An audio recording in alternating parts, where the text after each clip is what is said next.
Bismillahirrahmanirrahim. Assalamualaikum warahmatullahi wabarakatuh. Alhamdulillahirabbil alamin. Wassalatu wassalamu ala asyrafil anbiya'i wal mursalin wa ala alihi wa sahbihi ajma'in. Qala Allah fil Qur'an, a'udzu billahi as-sami'il 'alim minasy syaithanir rajim. Bismillahirrahmanirrahim. Wa amma man tagha wa asara al-hayata ad-dunya fa innal jahima hiya al-ma'wa wa amma man khafa maqama rabbih wa nahan nafsa 'anil hawa fa innal jannata hiya al-ma'wa. Shadaqallah wa sadaqa rasuluhu wa ba'd. Jemaah yang mulia, alhamdulillah pada kesempatan malam ini adalah giliran pertama saya ketemu di Masjid Al-Musabbihin, mendengar pengantar dari Pak Maulana tadi, orang tua saya dan orang tua kita juga. Saya jadi terfikir satu kalimat, apa yang beliau serukan semacam menyerukan dari tasbih atau dari taman Setiabudi Indah menuju surga yang indah. Kenapa saya bilang begitu? Sedikit sekali orang yang diberikan kesempatan untuk bisa menikmati tinggal di sini. Dan ternyata di tempat ini banyak sekali peluang untuk bisa pindah langsung ke surga Allah Subhanahu wa taala. Maka ambillah peluang itu. Jadi jangan pernah keluar dari taman. Kalau bahasa Quran, taman itu adalah jannah. Maka jangan pernah keluar dari surga. Caranya, tadi ada peluang-peluang yang diberikan kepada kita. Malam ini saya ingin mengajak kita untuk, karena ini baru pertama Ramadan bagi saya, walaupun baru hari-hari, sudah sekitar 3 hari kita lalui, maka saya ingin sampaikan topik tentang dahsyatnya Ramadan ini. Kalau boleh dikatakan, ini adalah tanda cinta Allah sama kita. Dan jangan ragukan itu. Kenapa Ramadan merupakan tanda cinta Allah sama kita? Kita ini seperti anak-anak yang mungkin ada yang baik, ada yang durhaka. Dan ini adalah waktu orang tua kita sedang memberikan kesempatan sama kita untuk merasakan kasih sayangnya. Banyak orang tua yang mulutnya mengatakan bahwa dia tidak terima lagi anak durhakanya, tapi sentuhan atau perasaannya sebagai orang tua itu tidak bisa dipungkiri. Saat anak itu pulang, dia akan menerimanya dengan baik dan memberikan semua kebaikan bagi anak-anak itu. Ramadan ini kita masuk dengan start yang berbeda. Insya Allah kita semua adalah orang-orang beriman. Tapi Nabi mengatakan orang beriman itu bukan mustahil berzina. Orang beriman itu bukan mustahil makan haram. Tidak mustahil mereka itu bisa merampok, membunuh, ghibah dan semuanya. Jadi kesimpulannya, orang beriman tidak mustahil bisa berdosa. Dan Allah panggil kita orang beriman. Orang beriman yang bagaimana? Yang rasanya kalau kelas kita ini masih semuanya pernah, dan sebab-sebab dosa itu bahkan masih ada yang kita nikmati. Saya perlu sampaikan satu kalimat bahwa surga itu ternyata sedikit sekali yang masuk ke dalamnya orang yang gak pernah berdosa itu. Dari 100% penghuni surga, kayaknya di bawah 5% itu yang gak pernah berdosa itu. 95%-nya orang yang pernah berdosa. Ada yang pernah mabuk, pernah berzina, pernah korupsi, pernah macam-macam itu semua. Tapi kenapa bisa masuk surga? Jawabannya adalah sebelum kematian mereka mengalami pembersihan dosa karena mereka minta ampun kepada Rabbnya. Dan ada ternyata cara untuk mendapatkan keampunan itu tidak karena sebab kita minta ampun, tapi karena kita dipaksa minta ampun. Dan Ramadan ini semacam pemaksaan untuk minta ampun. Bahkan Nabi mengatakan ada orang yang kalau nanti Ramadan datang, keluar Ramadan, dia tidak diampunkan, itu dah kelas orang celaka itu. Ibarat hujan lebat, dia berada di tengah hujan tapi tidak kena basah. Ini aneh. Ini pasti orang yang tidak memiliki iman. Kita start di Ramadan, startnya sama, tapi melalui pintu yang berbeda. Ada yang begitu masuk Ramadan, dia masih berleputan dengan dosanya. Ada yang sudah berhenti dari dosa dan kemudian sudah melakukan kebaikan. Semua diterima di start yang sama dan diberikan bonus-bonus yang sama. Lihatlah langkah kaki kita yang terasa ringan menuju masjid setiap Ramadan di awal Ramadan ini. Itu pertanda Allah sedang kasih bonus sama kita. Ya. Dulu kita tidak pernah punya kebiasaan ke masjid mungkin, tapi begitu awal Ramadan kita ada di saf-saf masjid itu. Kita punya waktu yang cukup untuk baca Al-Quran. Itu karena kita dapat bonus rahmat dari Allah Subhanahu wa ta'ala. Dan bonus ini harus kita gunakan untuk kebaikan. Karena Ramadan ini sederhana saja. Ini adalah semacam pelatihan menuju surga. Kalau bahasa Quran yang saya baca tadi, wa amma man khafa maqama rabbih. Orang yang dia takut dengan kedudukan Rabbnya. Wa nahan nafsa 'anil hawa, dan dia menahan nafsunya dari keinginan. Fa innal jannata hiyal ma'wa, maka dia akan tinggal di surga nanti. Kenapa? Apa yang membuat Nabi Allah Adam keluar dari surga? Dia tidak bisa tahan nafsunya. Apa yang membuat kita tidak bisa menahan nafsu? Rasa khawatir. Kalau bahasa Quran itu, kalau sudah beriman, la tahinu wa la tahzanu. Jangan kau takut, jangan kau cemas, jangan khawatir. Wa antumul a'launa in kuntum mu'minin. Kau yang paling tinggi kalau kau beriman kepada Allah. Kenapa Adam khawatir? Dia khawatir keluar dari surga. Kenapa dia khawatir keluar dari surga? Itu tadi, setan pintar betul merusak dia. Dan titik lemah yang menyebabkan setan bisa merusak Adam bukan keimanannya kepada Allah, tapi gejolak nafsunya yang tidak pernah stabil. Setan bahasanya sederhana saja.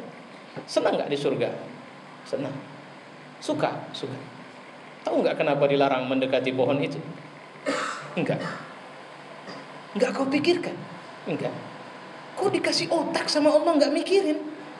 Coba bayangin itu. Kan kesannya gak salah. Tidak semua larangan Allah itu harus dijelaskan kenapanya Adam. Sebahagian dari larangan itu kau harus cari tahu sendiri kenapa Allah larang. Kau harus cari tahu sendiri kenapa Allah suruh. Itulah kenapa Allah kasih otak samamu. Dan kenapa? Karena sebab itu kau disebut makhluk paling mulia. Kalau otakmu tidak kau pakai juga, untuk apa kau jadi manusia? Coba bayangkan, rasional gak? Jadi setan itu cukup rasional untuk menggoda Adam. Gini ya, aku kasih tahu. Cuma kalau mau, ya oke, nggak masalah. Tapi kalau nggak mau, ya inni lakuma minan nasihin. Itu bahasa Quran. Aku cuma ngasih nasihat saja samamu. Apa yang terjadi kemudian? Rasional. Kayaknya memang Tuhan nyuruh aku berpikir ini. Nah ini dia. Ini dari sini masuknya. Dan banyak orang berdosa kata Nabi di wilayah ini. Ketika dia mengira dia masih berada dalam wilayah beriman, sebenarnya dia sudah lepas dari Islam ini. Jauh. Apa itu? Setan melakukan prosesi tazyin namanya. Tazyin itu artinya menghiasi kejahatan seakan-akan itu kebaikan. Oh ini kita tidak korupsi. Ini untuk kepentingan dakwah. Kalau orang dia makan untuk diri sendiri, kita tidak. Kita pakai untuk kepentingan dakwah. Kalau tidak kita ambil, nanti diambil orang lain ini. Itu cara setan merusak orang itu. Oh ini beda Pak. Kita bukan suap.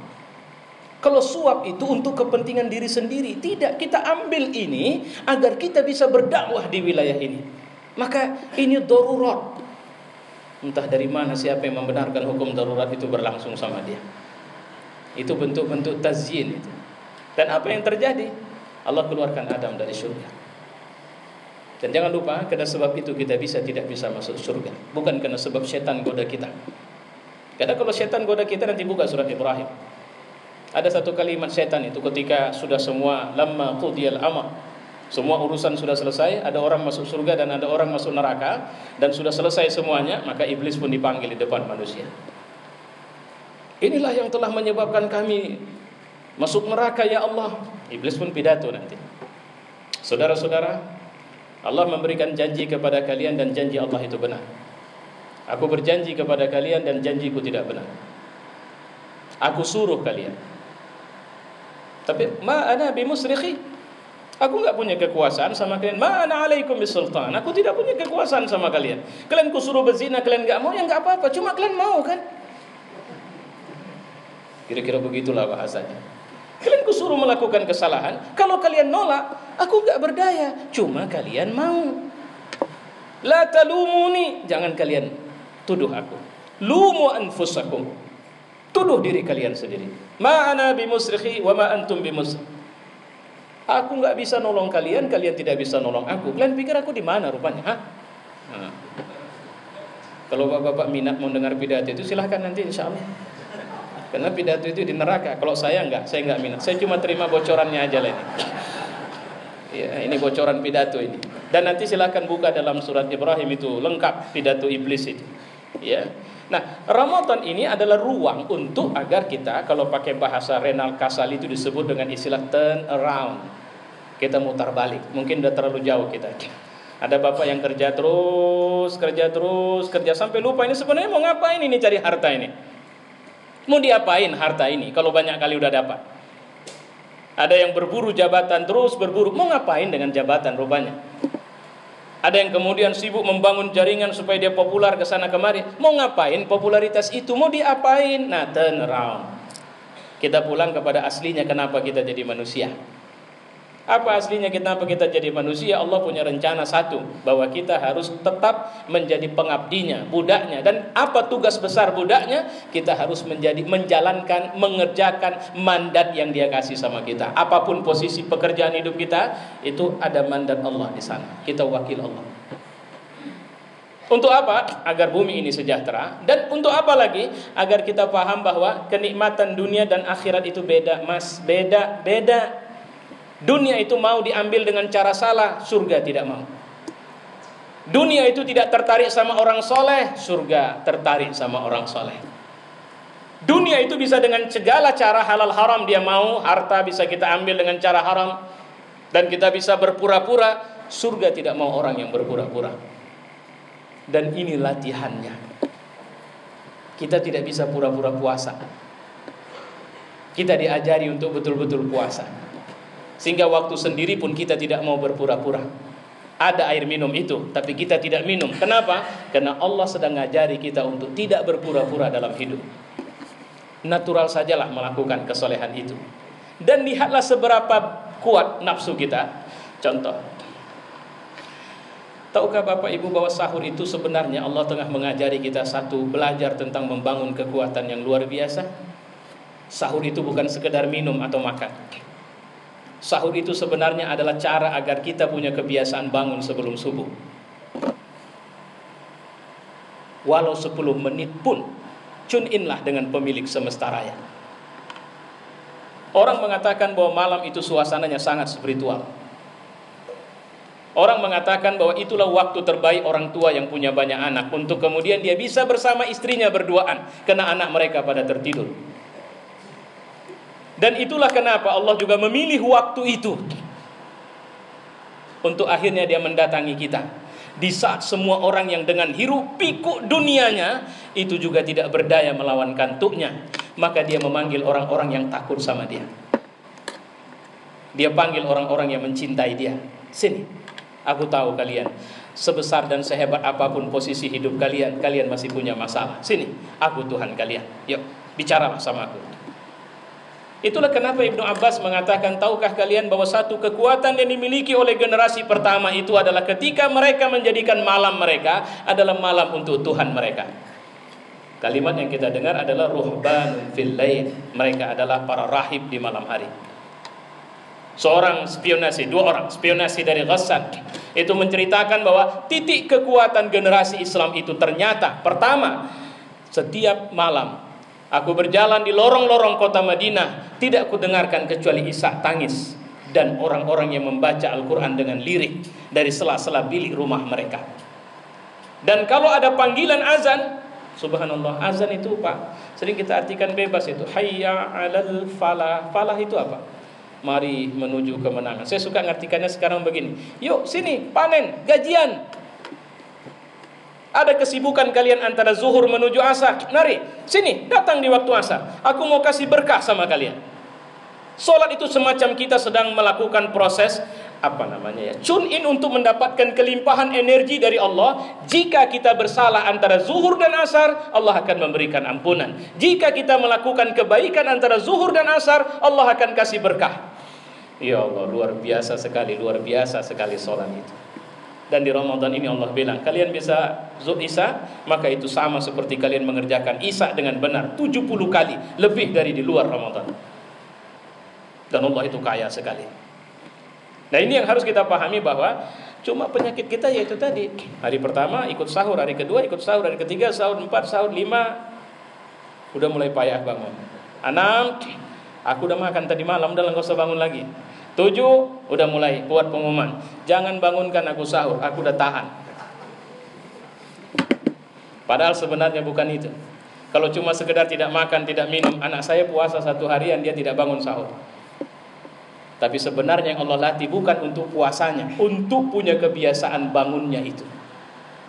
Bisa nggak kita segar bertemu dengan sang kekasih? Bagaimana kalau saya seorang anak muda yang sedang mencintai seorang anak gadis dan ingin menikahinya, tapi dia mengatakan tidak ada waktu untuk bisa ketemu bang, kecuali datanglah di jam 4 pagi ke rumahku, kita bisa berasyik maksud berdua.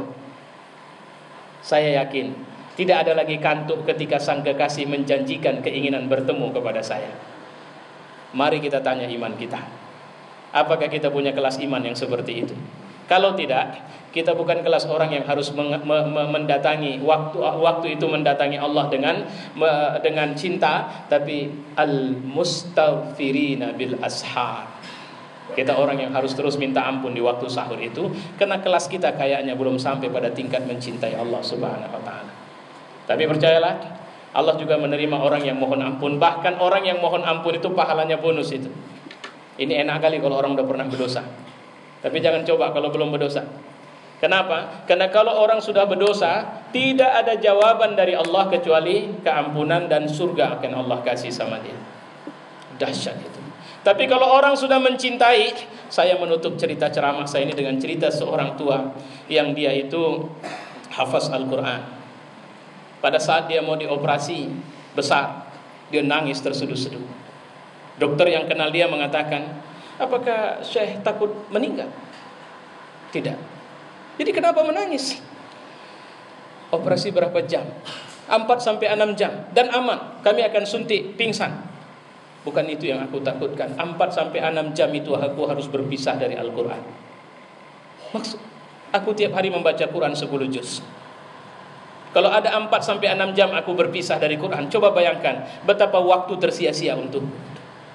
Izinkan aku sebelum operasi 1 jam saja untuk bisa baca Quran. Setelah 1 jam dikasih izin, disuntik, dia pun pingsan, operasi berlangsung. Ini kisah nyata, ini bukan kisah karangan ini. Ini disaksikan oleh dokter yang menceritakan kepada seorang syekh yang menyampaikan ceramah ini kemudian kepada kita. Apa dia bilang?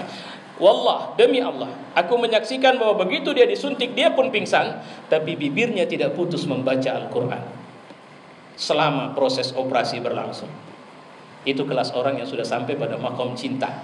Amma man khafa maqama rabbih wa nahan nafsa 'anil hawa. Nah, kita yang mana posisinya? Untuk bisa nahan nafsa 'anil hawa, kelas kita masih belajar terus. Maka layak kita minta ampun kepada Allah lebih sering. Saya pikir itu, wallahu a'lam bishawab. Wassalamualaikum warahmatullahi wabarakatuh.